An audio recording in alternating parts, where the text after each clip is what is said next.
Hello and welcome. In this video, I want to share with you the process of making this watercolor pattern and the things I learned along the way. So before we begin, I wanted to show you these watercolor patterns which are similar that I made before. These ones were made on 300 GSM watercolor paper that is a bit more textured, whereas the one I'm about to show you was made on a smoother and thinner paper. So I think that the textured paper makes this pattern look a little bit more interesting.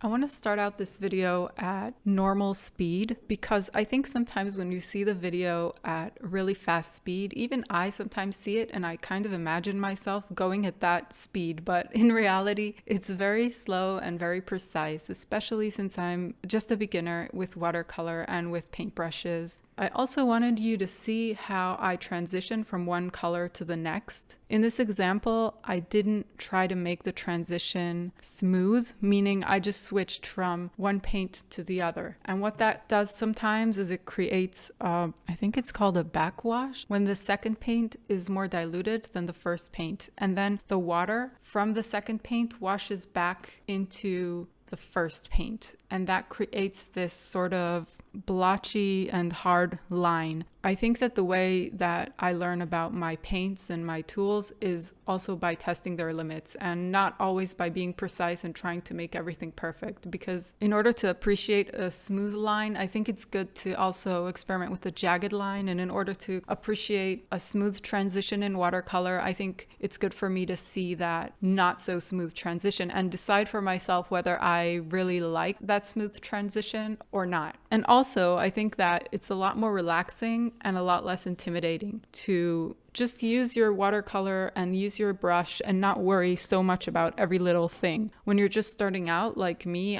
I feel that sometimes it's just too much to get used to a new paper, to get used to holding the brush, to get used to mixing colors and not using too much water and drawing a precise line and so on. And so sometimes it's just too much to think of everything. So sometimes I tell myself, okay, so if the lines aren't straight, doesn't matter. If the lines touch and the paint bleeds from one shape to the other, it doesn't matter. I know that the only way I'll get better is by practicing. And if practicing is intimidating because I'm thinking of too many things at once, then I probably won't practice as much. The colors I used here are muted tones that were basically leftover colors in my palette. After I mixed some colors and I had those muddled tones left over in my palette, I just used the ones that I had. And it was pretty interesting to see how the leftover colors can be used to make a really nice pattern rather than just washing out the palette. Another thing this experiment has taught me was that the width of the brush, the narrowest line that this brush can make, it should be narrower than the thickness of my lines, because it's very hard for me to create a line that is exactly the width of the brush, because I sometimes make the line too far away and I need to correct it. And by correcting it, I'm making the line broader. So one thing I learned from this exercise was to use a much finer brush than the average lines that I want to see in this pattern. Another thing that this experiment has taught me has to do with paper. Like I said in the beginning of this video, I'm starting to see how it feels to paint on different kinds of paper. Not so much how it feels, but how the end result looks. In this case, I like how the end result looks better in the more textured paper. This paper is relatively smooth, and I think it makes the watercolor look more flat and uniform, and it doesn't have as much of that textured look where there are little tiny puddles of watercolor that give that variation in color. I'm really happy with this sketchbook, but I'd prefer to experiment some more using a more textured paper. When you paint this pattern, you have the issue of what to do in those corners, because you can leave a bigger white space in the tighter corners, or you can make a pointy sort of pattern that fills in that corner. It's one of those things that you don't think about until you actually sit down and make this pattern and make that little decision that has to do with the pattern in terms of how the paper is covered.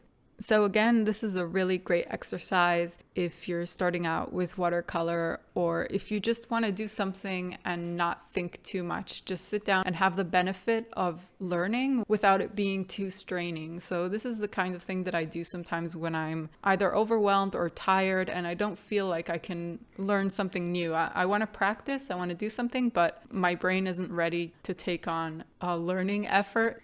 I like to ask myself at the end, is it worth it to blend the colors very smoothly, or do I rather like this effect that there's this backwash or this unclean transition from one color to the next? And I think that these are the sorts of things you only learn by doing. And it's a nice opening page to my watercolor sketchbook. Thank you for watching. I hope you enjoyed this video. If you have any comments, please leave them down below. If you haven't subscribed to my channel, please consider doing so, and I will see you next time.